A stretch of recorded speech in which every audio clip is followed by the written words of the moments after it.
Hello guys, कैसे हैं आप सभी। एक बार फिर से स्वागत है आप सभी का आपके अपने यूट्यूब चैनल ग्रामर मास्टरमाइंड में। आज की क्लास में दोस्तों हम लेकर आए हैं एक्टिव एंड पैसिव वॉइस। दोस्तों, एक्टिव एंड पैसिव वॉइस को समझने से पहले मैं आपको बता दूं कि टेंसेस जो हैं, वो जो सेंटेंस जो 12 टेंस होते हैं, उनमें से हम आज इस वाले पार्ट में सिर्फ 8 जो बनते हैं, जिस 8 टेंस के जो पैसिव वॉइस बनते हैं, उसको आज हम इस क्लास में डिस्कस करेंगे। पार्ट टू जो है वो बाकी बचे जो हैं उसमें हम पार्ट टू को बताएंगे। तो चलिए देखते हैं हम एक्टिव एंड पैसिव वॉइस। दोस्तों, active voice and passive voice ये हमने बहुत सुना भी है, तो लेकिन ये होता क्या है, बहुत से स्टूडेंट्स को ये समझ नहीं आता कि एक्टिव वॉइस क्या होता है और पैसिव वॉइस क्या होता है। कहते हैं कि अगर एक्टिव वॉइस में कोई सेंटेंस हमारा, कोई वाक्य हमारा बन सकता है, तो हम उसे पैसिव वॉइस में क्यों बनाते हैं। तो इसी तरह के कुछ सवालों का जो सॉल्यूशन है आज आपको मिलने वाला है इस वीडियो में। तो देखिए, चलते हैं, पहले हम ये बता देंगे एक्टिव वॉइस क्या होता है। दोस्तों, एक्टिव वॉइस वे वाक्य होते हैं जिनमें कर्ता यानी सब्जेक्ट भी दिया होता है और सब्जेक्ट के द्वारा किए गए कार्य को भी दर्शाया जाता है। आप समझ गए होंगे कि एक्टिव वॉइस वो वाक्य होते हैं जिनमें कर्ता यानी सब्जेक्ट यानी जो काम का करने वाला होता है, उसके द्वारा किए गए कार्य को दर्शाया जाता है और सब्जेक्ट को, खुद सब्जेक्ट को भी दर्शाया जाता है। एक एग्जाम्पल बतौर समझ लेते हैं। ये लड़के फल बांट रहे थे। तो देखिए, यहाँ पर तीन चीजें हैं। ये लड़के, ये हमारा सब्जेक्ट है। बांट रहे थे, ये काम हो रहा है, ये हमारी वर्ब है। और क्या बांट रहे थे, फल, ये हमारा ऑब्जेक्ट है। तो देखिए, इसमें तीनों चीजें हैं, सब्जेक्ट भी है, वर्ब भी है और ऑब्जेक्ट भी है। तो हमने बनाया these boys were distributing fruits. तो ये जो सेंटेंस है, ये हमारा एक्टिव वॉइस सेंटेंस है, यानी जिसमें हमारा सब्जेक्ट भी है और हमारा वर्ब भी है और ऑब्जेक्ट भी है, यानी इसमें सब्जेक्ट छुपा हुआ नहीं है कहीं भी।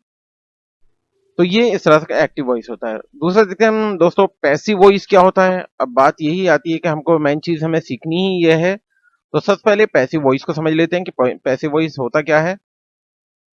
पैसिव वॉइस वो वाक्य होते हैं जिनमें वर्ब तो होती है, लेकिन वाक्य में सब्जेक्ट का पता ही नहीं होता। अगर होता भी है तो ऐसे वाक्य में सब्जेक्ट के साथ बाई का यूज किया गया होता है।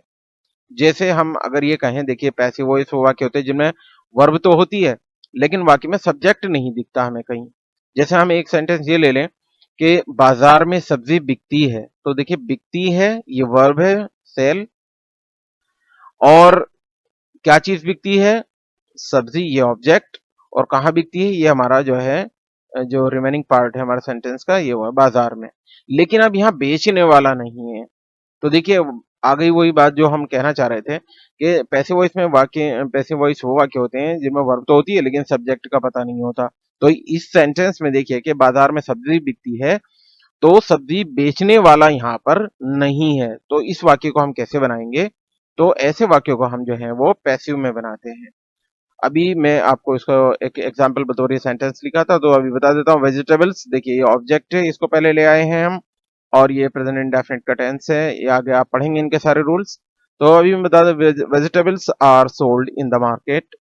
जैसे, अब दूसरी चीज आती है, ऐसे वाक्य में सब्जेक्ट के साथ बाई का यूज किया गया होता है। अगर हम कहीं, मान लीजिए कहीं सब्जेक्ट होता भी है, तो वहां ऐसा होता है कि वहां बाई का यूज किया गया होता है। जैसे, उसको पुलिस के द्वारा जज के सामने लाया गया। देखिए, लाने का काम किसने किया, पुलिस ने। तो ये हमारा सब्जेक्ट है। तो ये सब्जेक्ट है और ये लाया गया, ये वर्ब है। और किसको लाया गया, उसको, ये ऑब्जेक्ट है। और ये बाकी है वहां remaining part of the sentence. तो इसको देखिए, he was broad before the जज बाई द पुलिस। जो कार्य कर रहा है उसे बाई के साथ जोड़ दिया जाता है, नहीं, ये सब्जेक्ट है। पुलिस लेकर आई जज के सामने उसको। तो कौन, लाने का काम किसने किया, द पुलिस ने। तो ये पुलिस जो है, तो इससे ये सब्जेक्ट है, तो इससे हमने जैसे यहाँ पर लिखा कि सब्जेक्ट के साथ बाई का यूज किया गया होता है। तो इस तरह से भी सेंटेंस आते हैं। चलिए समझते हैं इसको डिटेल में। Let's understand in detail. Point to be noted दोस्तों, इससे पहले कि हम आगे बढ़ें, आपको ये चीज याद रखनी है कि आपके जो 12 टेंस होते हैं, 12 टेंस में 8 टेंस के पैसिव वॉइस बनते हैं और 4 के नहीं बनते। वो 4 कौन-कौन से हैं? ये हैं। प्रेजेंट परफेक्ट कंटीन्यूअस का नहीं बनता है, पास्ट परफेक्ट कंटीन्यूअस का नहीं बनता है, फ्यूचर कंटीन्यूअस का नहीं बनता है और फ्यूचर परफेक्ट कंटीन्यूअस का पैसिव वॉइस नहीं बनता है। ये आपको ध्यान रखना है। आगे चलते हैं दोस्तों, सबसे पहला लेते हैं हम प्रेजेंट इंडेफिनिट। आप प्रेजेंट इंडेफिनिट के बारे में जानते भी हैं, फिर भी मैंने आपको एक छोटा-सा यहाँ पर इंट्रो दे दिया है सभी टेंस का जो मैंने यहाँ पे पैसिव वॉइस में पढ़ाए हैं। रूल देखिए, एक्टिव वॉइस का रूल क्या है कि अगर आपको पता ही होगा, मैंने पिछले वीडियोस में जो प्रेजेंट इंडेफिनिट की है, आप मेरी वहाँ उस वीडियो को जाकर देख सकते हैं। तो वहाँ मैंने बताया है कि प्रेजेंट इंडेफिनिट का रूल्स क्या हैं।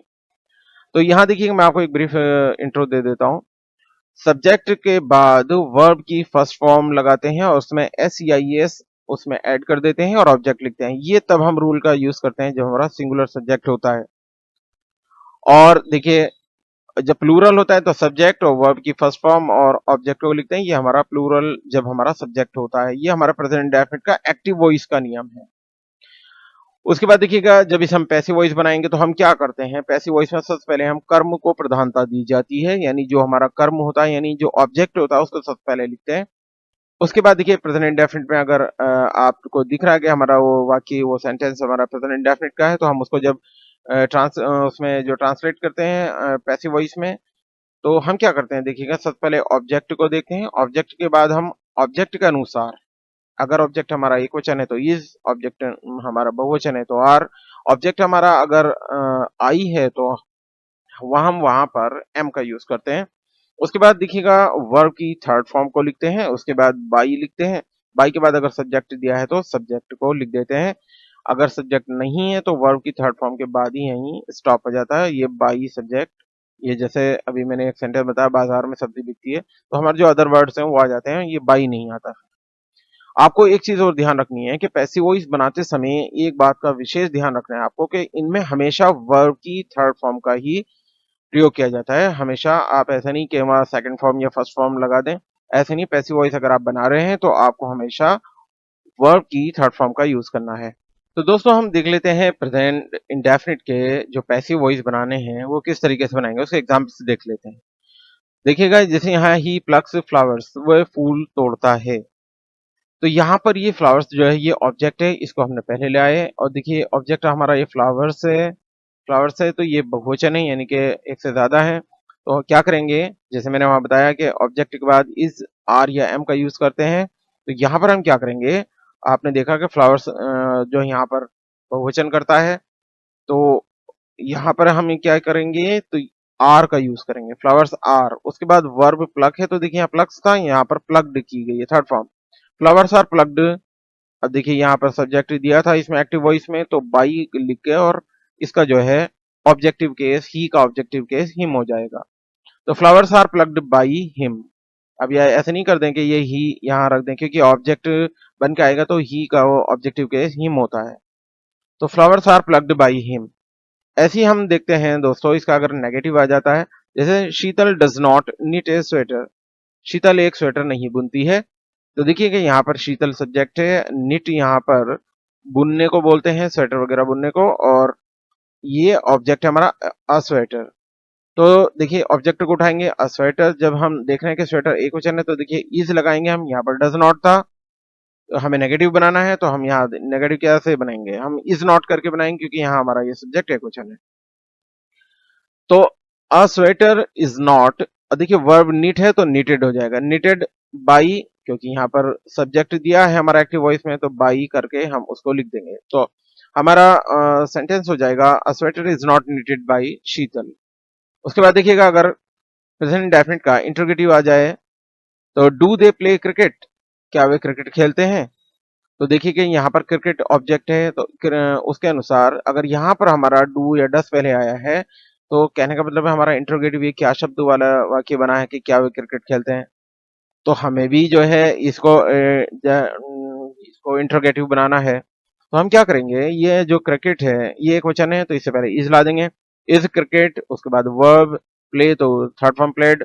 उसके बाद ये दे यहाँ पर करता दिया है, तो बाई देम, इसका दे का ऑब्जेक्टिव केस देम हो जाएगा बाई के साथ जुड़कर, और ये क्वेश्चन मार्क लगा देंगे। तो हमारा सेंटेंस हो जाएगा is cricket played by them. आगे देखते हैं दोस्तों कि अगर ऐसे सेंटेंस है, why do you not read A novel, अगर आपका क्वेश्चन वर्ड अगर शुरू में लिखा है कि आप जैसे इस तरह से है कि आप एक नॉवल क्यों नहीं पढ़ते हैं, तो यहाँ पर वाई पहले आ गया और वाई के बाद उसके बाद देखेंगे हम ऑब्जेक्ट हमारा नॉवल है तो उससे पहले हमने इज लगा दिया क्योंकि यहाँ डू है तो उसके अकॉर्डिंग चलेंगे हम। तो वाई इज नॉवल ये हमारा ऑब्जेक्ट था, उसके बाद ये इसमें नॉट आया तो ये नॉट लिख दिया। रेड यहाँ पर रीड यहाँ फर्स्ट फॉर्म है, यहाँ पर स्पेलिंग जो है स्पेलिंग जो इसकी वो सेम है लेकिन पढ़ा जाता है read. Why is a novel not read by you, और यहाँ पर ये क्वेश्चन मार्क। तो ये था हमारा प्रेजेंट इंडेफिनिट का पैसिव वॉइस। दोस्तों आगे देखते हैं passive voice of present continuous. Present continuous का पैसिव वॉइस कैसे बनता है, आपने उसका एक्टिव वॉइस का रूल समझ लीजिए। सब्जेक्ट के बाद इज आर या एम अकॉर्डिंग टू सब्जेक्ट उसका यूज किया जाता है, उसके बाद वर्ब की फर्स्ट फॉर्म में आईएनजी लगाते हैं और ऑब्जेक्ट को लिख देते हैं। जब हम इसको पैसिव बनाएंगे तो हम क्या करेंगे, ऑब्जेक्ट को पहले लिखेंगे, उसके बाद इज आर या एम को लिखेंगे अकॉर्डिंग टू ऑब्जेक्ट, अगर ऑब्जेक्ट हमारा जैसे भी होगा उसके अकॉर्डिंग हम यहाँ पर लिखेंगे। इनमें से इज आर या एम में से एक चीज को लिखेंगे, उसके बाद एक चीज बढ़ जाएगी यहाँ पर बीइंग। ये आपको देखना है कि हम प्रेजेंट कंडीशन में हमारा बीइंग बढ़ जाएगा, उसके बाद वो ये रहेगा, अगर सब्जेक्ट है तो बाई लगा के सब्जेक्ट को लिख देंगे। चलिए देखते हैं दोस्तों इसके एग्जाम्पल्स। देखिए जैसे I am eating an apple, मैं एक एप्पल खा रहा हूँ, ये एक सेब खा रहा हूँ, तो देखिए एन एप्पल यहाँ पर ऑब्जेक्ट है तो एन एप्पल यानी एक सेब, तो इज आ गया। यहाँ आई के अकॉर्डिंग एम था तो लेकिन यहाँ ऑब्जेक्ट के अकॉर्डिंग हमें यहाँ पे इज आर एम लिखना है। तो an apple is being, is are am के बाद बीइंग लगाना, उसके बाद जो वर्ब थी ईट तो उसकी थर्ड फॉर्म ईटन, उसके बाद यहाँ पर देखिए सब्जेक्ट था तो यहाँ बाई लगाकर उसका ऑब्जेक्टिव केस लिख दिया गया मी। तो an apple is being eaten by me. Radha is buying fruits, तो देखिए यहाँ फ्रूट्स ऑब्जेक्ट है, फ्रूट्स ये बहुवचन है तो देखिए आर आ गया, are being fruits are being. Buy की थर्ड फॉर्म आ गई बॉट, उसके बाद किसके द्वारा, by Radha, fruits are being bought by Radha. आगे देखिएगा आर यू स्कॉल्डिंग हिम, क्या आप उसे डांट रहे हो, तो देखिएगा यहाँ पर सबसे पहले हम ऑब्जेक्ट को देखेंगे क्योंकि इजारम का यूज पहले करना है हमें, तो हम क्या देखेंगे ऑब्जेक्ट हिम है, तो देखिए ऑब्जेक्टिव केस है, इसका जब सब्जेक्टिव केस आएगा तो वो ही हो जाता है, वो ही हो जाता है। तो ही चूंकि एक वचन करता है तो उससे पहले देखिए आ रहा है तो उससे ही से पहले क्या आएगा, इज आएगा, तो इज ही बीइंग रहेगा यहाँ पर, स्कॉल्ड की थर्ड फॉर्म स्कॉल्डेड आ जाएगी, और बाई यू ये हमारा सब्जेक्ट था, ये हमारा इधर चला जाएगा जैसे कि मैंने आपको पीछे रूल में बताया भी है। आगे हु इज कॉलिंग यू, तुम्हें कौन बुला रहा है, तो जहां पर देखिए हु करके आ जाता है और उसका पैसिव वॉइस बनाते हैं, तो इसमें हु इज कॉलिंग यू, देखिए इसमें तुम्हें कौन बुला रहा है, कॉल माने ये वर्ब है, तुम है ये ऑब्जेक्ट है, देखिए यहाँ सब्जेक्ट नहीं दिया गया है। हु तो खुद ये पता कर रहा है कि कौन, यानी कौन किसके बारे में पता कर रहा है कि कौन बुला रहा है तुम्हें, तो यहाँ हमें नहीं पता, तो इसको बाई होम से हम बनाते हैं, बाई होम देखिए आर लिखेंगे क्योंकि ये हमारा ऑब्जेक्ट है, बहुवचन है, तो by whom are you being called. इस तरीके से आपने देखा कि ये हमारा प्रेजेंट कंटिन्यूअस का पैसिव वॉइस था। आगे चलते हैं दोस्तों, passive voice of present perfect. Present perfect का पैसिव वॉइस कैसे बनाते हैं, उसका एक्टिव रूल समझ लीजिएगा। सब्जेक्ट के बाद हैज या हैव लगाकर वर्ब की थर्ड फॉर्म का यूज करते हैं और ऑब्जेक्ट को लिखते हैं। पैसिव वॉइस में क्या करेंगे, हम ऑब्जेक्ट को लिखेंगे और हैज हैव लिखने के बाद अकॉर्डिंग टू ऑब्जेक्ट, जैसे भी ऑब्जेक्ट होगा उसके अकॉर्डिंग हैज या हैव लिखेंगे, अगर एक वचन है तो हैज लिखेंगे, बहुवचन है तो हैव लिखेंगे। उसके बाद बीन लिखेंगे, वर्ब की थर्ड फॉर्म तो इसमें रहती ही है प्रेजेंट परफेक्ट में, तो वर्ब की थर्ड फॉर्म लिखेंगे, अगर सब्जेक्ट दिया है तो बाई के साथ उस सब्जेक्ट को लिख देंगे। चलिए देखते हैं इसके एग्जांपल्स। जैसे हम ये कहें कि you have completed your work, आपने अपना काम कंप्लीट कर लिया है, पूरा कर लिया है, तो देखिए योर वर्क इसमें जो है वो ऑब्जेक्ट है, वो हम ये उठा के लाए, एक वचन है यानी तुम्हारा, तुमने अपना काम, तुम्हारा अपना काम, काम यहाँ पर एक वचन है तो हैज बीन आ गया। Your work has been, verb की थर्ड फॉर्म यही रही क्योंकि प्रेजेंट परफेक्ट में तो ऑलरेडी वर्ब की थर्ड फॉर्म होती ही है, तो your work has been completed, उसके बाद बाई यू आ गया, ये वाला सब्जेक्ट था, ये बाई के साथ जुड़ गया, बाई यू। आगे देखिए we have not recognised you, हमने आपको नहीं पहचाना है, या we have not got you. तो यहाँ पर आप देखेंगे दोस्तों कि यहाँ पर ये यू जो है ये हमारा ऑब्जेक्ट है, ऑब्जेक्ट यू बहुवचन है, तो यहाँ पर नेगेटिव बनाते समय क्या हो जाएगा, यू हैव नॉट, बीन, देखिए हैव और बीन के बीच में नॉट आएगा, हैव बीन नॉट ना कर देना। यू हैव नॉट बीन, और ये रिकॉग्नाइज्ड, ये वर्ब ये आ गई। और बाई, क्योंकि बाई के साथ बाई अस कहाँ से आ गया आप तो देखिएगा, ये यहाँ पर जब ये वी होता है सब्जेक्टिव केस, जब ये ऑब्जेक्ट के रूप में जाता है, ऑब्जेक्टिव केस बनता है, तो वी का अस हो जाता है। तो we have not been recognised by us. Have you collected money, क्या आपने पैसे इकट्ठे कर लिए या धन इकट्ठा कर लिया? तो देखिएगा यहाँ मनी एक वचन है तो हैज पहले लाए, हैज द मनी बीन लिखा हमने, जैसे कि एक रूल में हमने बताया है कि उसका नियम ये है। तो has the money been collected by you, you जो है वो ऑब्जेक्टिव केस उसका यू ही रहता है। आगे देखिएगा, when have you bought this car, आपने ये कार कब खरीदी है? तो व्हेन हैज यूं लगाया क्योंकि दिस कार ये ऑब्जेक्ट है, तो when has this car been लिखा, बॉट ये आ गया बाई यू, यू हमारा है तो ये हमारा ऑब्जेक्टिव केस यू ही रहेगा। आगे चलते हैं दोस्तों, देखते हैं पास्ट इंडेफिनिट। पास्ट इंडेफिनिट में आप जानते ही हैं कि सब्जेक्ट के बाद वर्ब की सेकंड फॉर्म आती है और उसके बाद ऑब्जेक्ट को लिखते हैं। इसका पैसिव रूल देखेंगे तो देखते हैं हम ऑब्जेक्ट के बाद हम वाज या वर का यूज करेंगे और उसके बाद वर्ब की थर्ड फॉर्म बाई के साथ सब्जेक्ट को लिखेंगे। बहुत इजी है, अगर आप देखें, आप थोड़ा सा ध्यान दें तो आप बहुत इजी, आप को ये 8 के 8 सेंटेंस आज के इस वीडियो में मैं समझता हूँ बहुत अच्छे से याद हो जाएंगे और फिर कभी आपसे ये गलती नहीं होगी। देखिएगा इसको किस तरीके से बनाते हैं। The teacher threw the duster out of the class, अध्यापक ने जो डस्टर था वो क्लास के बाहर फेंक दिया, ये बोर्ड साफ करने वाला जो डस्टर होता है। तो देखिए द डस्टर यहाँ पर ये ऑब्जेक्ट है, कभी आप ये समझ आउट ऑफ द क्लास, ये नहीं है। द डस्टर क्या चीज फेंक दिया? The duster. तो ये द डस्टर देखिए एक वचन है तो वाज आ गया यहाँ पर। द डस्टर वाज थ्रोन, ये वर्ब की थर्ड फॉर्म हो गई थ्री की, यहाँ पर थ्री सेकंड फॉर्म है, ये थ्रोन इसकी थर्ड फॉर्म है। द डस्टर वाज थ्रोन, अब देखिए कहा आउट ऑफ द क्लास, किसके द्वारा? बाई द टीचर, ये टीचर के द्वारा बाहर फेंक दिया गया। उसके बाद देखिए my sister did not send me rakhi, मेरी सिस्टर ने मुझे राखी नहीं भेजी। तो देखिए इसमें दो चीजें हो सकती हैं। देखिए my sister did not send me rakhi, आप ये ऑब्जेक्ट ये भी लिख सकते हैं और ऑब्जेक्ट यहाँ मी को इसका ये ऑब्जेक्टिव कहकर सब्जेक्ट बना के भी इधर ला सकते हैं। चलिए पहले मैं यहाँ से समझा देता हूँ कि अगर राखी को हमने ऑब्जेक्ट माना है तो उसे कैसे लेंगे।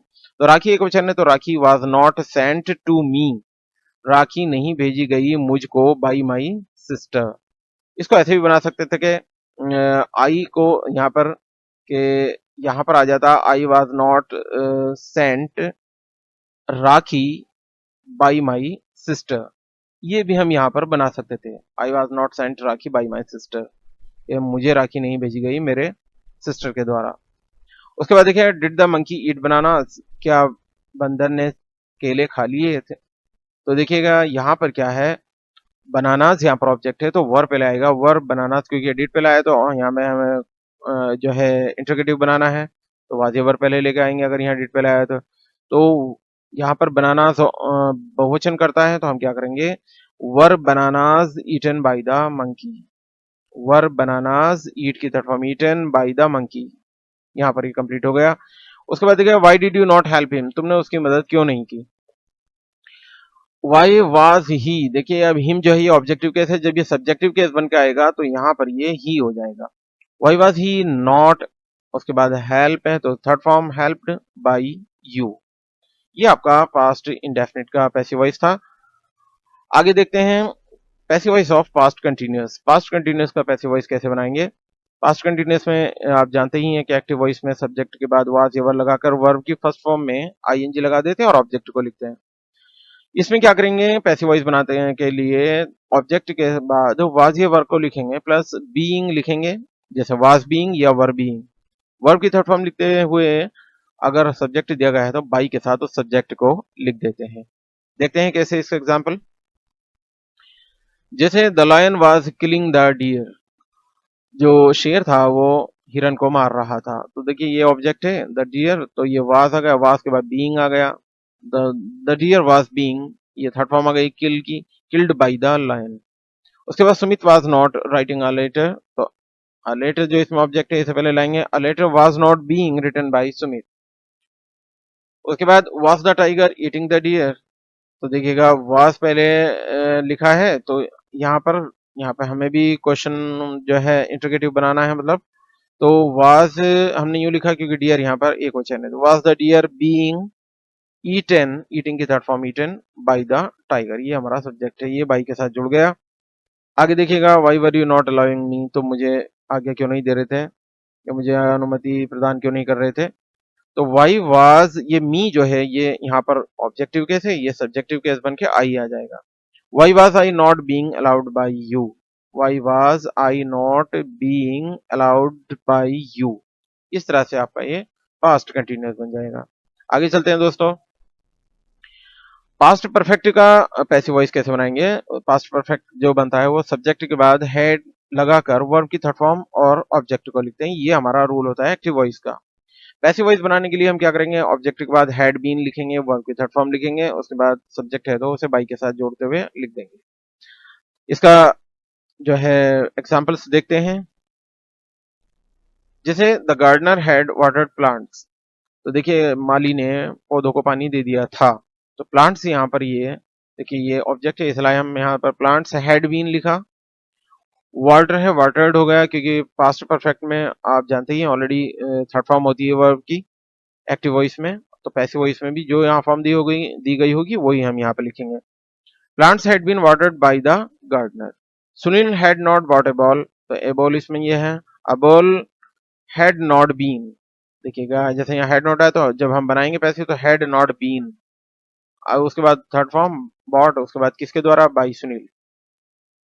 Had the farmer sown seeds in the field, तो देखिए क्या किसानों ने खेत में बीज बो दिए थे, तो हैड सीड्स, क्योंकि यहाँ पर सीड्स जो है वो यहाँ पर ऑब्जेक्ट है, तो had seeds been sown in the field, कहां पर, किसके द्वारा, बाय द फार्मर। ये इस तरह से हमारा सेंटेंस कंप्लीट हो गया। आगे देखिएगा when had they one that match, उन्होंने वो मैच कब जीत लिया था, तो व्हेन ये क्वेश्चन वर्ड है तो ये पहले आएगा ही, और उसके बाद ये हैड तो आएगा ही, उसके बाद हम देखेंगे दैट मैच, ये हमारा ऑब्जेक्ट है, दैट मैच आ गया। उसके बाद हमने बीन लगाया, नेगेटिव देखिए यहाँ नोट नहीं था तो हमने यहाँ छोड़ दिया। अब यहाँ पर देखिए हमने क्या गया, बीन लगा दिया, उसके बाद वर्ब की थर्ड फॉर्म वन आ गई, किसके द्वारा, दे जो है इनका ऑब्जेक्टिव केस जो है वो देम हो जाता है, तो बाई, बाई दे नहीं करें, बाई देम करेंगे। ये हमारा इस तरह से पास्ट परफेक्ट का पैसिव वॉइस हो गया। दोस्तों आगे देखते हैं passive voice of future indefinite. Future indefinite में आप जानते ही हैं कि सब्जेक्ट के बाद विल या शैल लगाकर वर्ब की फर्स्ट फॉर्म लगाते हैं और ऑब्जेक्ट को लिखते हैं। इसको पैसिव वॉइस बनाते समय हम क्या करेंगे, ऑब्जेक्ट के बाद, ऑब्जेक्ट लिखने के बाद विल बी या शैल बी, देखिए इसमें बी बढ़ जाएगा, विल बी या शैल बी लिखेंगे, उसके बाद वर्ब की थर्ड फॉर्म रहेगी, उसके बाद बाई, बाई के बाद सब्जेक्ट को लिखेंगे। उसके बाद दोस्तों हम देखते हैं इसके एग्जांपल्स के, आई शैल पोस्ट दिस लेटर, जैसे मान लीजिए हम ये एक सेंटेंस लिखते हैं, आई शैल पोस्ट दिस लेटर, तो देखिए क्या होगा, दिस लेटर ये हमारा ऑब्जेक्ट है, दिस लेटर, उसके बाद विल बी आ जाएगा, this letter will be posted, post की थर्ड फॉर्म पोस्टेड, टुडे ये आ गया, किसके द्वारा, बाई मी, देखिए आई जो होता है उसका ऑब्जेक्टिव केस क्या हो जाएगा, बाई मी, तो इस तरह से हो जाएगा, this letter will be posted today by me. He will not send me America, वो मुझे अमेरिका नहीं भेजेगा, तो हम क्या करेंगे, ये मी ऑब्जेक्ट है, इसको उठाकर इधर लाएंगे तो ये इस सब्जेक्टिव केस का आई हो जाएगा। आई शैल नॉट, आई के साथ शैल लगाते हैं, लेकिन स्पीकिंग में मोस्टली जो है विल का ही यूज करते हैं। तो देखिए हम क्या करेंगे, I shall not be sent America, sent की थर्ड फॉर्म क्या है, सेंट, अमेरिका किसके द्वारा, बाई हिम, जो ही है इसका ऑब्जेक्टिव केस हिम हो जाएगा, तो ये बाई हिम, तो I shall not be sent America by him. उसके बाद देखेंगे will you not play football, क्या आप फुटबॉल नहीं खेलोगे, तो यहाँ विल है तो इसको भी पहले लेके आएंगे क्योंकि हमें ये इंटरोगेटिव बनाना है। उसके बाद देखेंगे हम ऑब्जेक्ट क्या है, फुटबॉल, उसके बाद देखिएगा यहाँ नॉट है तो नॉट को लिखा हमने, उसके बाद हमने बी को लिखा, ये बी नहीं छोड़ दीजिएगा, आप बहुत से गलती कर देते हैं कि बी को छोड़ देते हैं, तो will football not be, play की थर्ड फॉर्म प्लेड आ गई, किसके द्वारा, बाय यू, यू का ऑब्जेक्टिव केस यू ही होता है। इस तरह से हमारा सेंटेंस बना, will football not be played by you. आगे है why will that girl not give you the book, उस लड़की ने आपको किताब क्यों नहीं दी, तो देखिए वाई है तो ये क्वेश्चन जो इंटरोगेटिव वर्ड है ये जो है क्वेश्चन यानी जो प्रश्नवाचक शब्द है वो यहाँ पर आएगा ही, विल या शैल जो भी होगा वो भी यहाँ पर आएगा। उसके बाद देखेंगे हम ये कौन है यहाँ पर ऑब्जेक्ट कौन है, द बुक। तो वाई विल दैट बुक, यानी यहाँ पर दैट लिखा गया, ये यहाँ पर छूट गया दैट लिखने से, सॉरी इसके बारे में चलिए इसका कोई बात नहीं, इसे समझ लीजिए, यहाँ पर ये अभी ये दैट है। तो why will that book not be given, give की दैट फॉर्म गिवन आ गई, किसको, यू तुमको, किसके द्वारा, बाई दैट गर्ल, उस लड़की के द्वारा। तो सेंटेंस हमारा होगा why will that book not be given you by that girl. आगे देखते हैं दोस्तों, passive voice of future perfect. Future perfect का नियम आप जानते ही कि सब्जेक्ट के बाद विल हैव या शैल हैव लिखते हैं, और उसके बाद वर्ब की थर्ड फॉर्म, उसके बाद ऑब्जेक्ट। तो हम क्या करेंगे, इसको पैसिव वॉइस बनाने के लिए ऑब्जेक्ट के बाद विल हैव बीन या शैल हैव बीन लिखकर वर्ब की थर्ड फॉर्म रहेगी, बाई के साथ सब्जेक्ट को लिखेंगे। यहाँ पर ये ध्यान रखिएगा कि विल हैव बीन और शैल हैव बीन का यूज करना है हमें फ्यूचर परफेक्ट अगर हमें कहीं दिखाई देता है, क्योंकि आपको पता है ऐसे ही चल जाएगा, अगर कोई वाक्य अगर आपके सामने दिया गया है कि वो सब्जेक्ट के बाद विल हैव या शैल हैव के बाद वर्ब की थर्ड फॉर्म दी गई होगी, तो समझ जाएगा वो आपका फ्यूचर परफेक्ट है। उसको जब अगर पैसिव वॉइस बनाना पड़ रहा है तो आपको इस रूल के अनुसार बनाना पड़ेगा। चलिए देखते हैं इसके एग्जाम्पल्स। एग्जाम्पल्स है, the leader will have addressed the people, नेता ने जनता को संबोधित कर दिया होगा। विल हैव एड्रेस्ड, तो देखिए यहाँ पर द पीपल जो है या जो है ऑब्जेक्ट है, हम पहले लाए, the people will have been आ गया, एड्रेस्ड आ गया, किसके द्वारा, by the leader. Very simple, the people will have been addressed by the leader. उसके बाद Meera will have left that house, Meera ने वो घर छोड़ दिया होगा, तो that house will have been left by Meera. इस तरह से हम ये बना देंगे, या अगर मान लीजिए अब ये नेगेटिव बनाते हैं कि Meera will not have left that house, तो ये हो जाता that house will not have been, यहाँ पर विल और हैव बीन के बीच में नॉट आ जाता। आगे देखिएगा, will he have sold his house, क्या उसने अपना घर बेच दिया होगा, तो will his house have been sold by him. According to rule अगर आप देखेंगे तो सेम बिल्कुल यही बनेगा। Where will she have lost her purse, उसने अपना पर्स कहाँ खो दिया होगा, तो वेयर विल, ये यहाँ तक तो यही चीज आएंगी। उसके बाद ऑब्जेक्ट हर पर्स, फिर हैव बीन आ गया, उसके बाद लॉस्ट, ये वर्ब की थर्ड फॉर्म है तो यहाँ यही आ गई, किसके द्वारा, ये शी है तो ये इसका ऑब्जेक्टिव केस हर हो जाएगा, तो बाई हर। तो where will her purse have been lost by her, उसका पर्स कहाँ खो गया होगा। इस तरह से आपने देखा दोस्तों कि ये था हमारा टेंस, जो 8 प्रकार के यानी 12 तरह के टेंस जो होते हैं उनमें 8 प्रकार के टेंस का पैसिव वॉइस बनता है। तो मैं समझता हूं कि आपको बहुत अच्छे से समझ आया होगा। तो दोस्तों ये थी आपकी आज की class active and passive voice को लेकर। दोस्तों वीडियो आपको अच्छी लगी हो तो चैनल को सब्सक्राइब कीजिएगा, लाइक और शेयर भी कीजिएगा, और बेल आइकन को दबाना मत भूलिएगा, ताकि आगे आने वाली सभी वीडियोस की नोटिफिकेशन आपको सबसे पहले मिल सके। Thank you for being with us.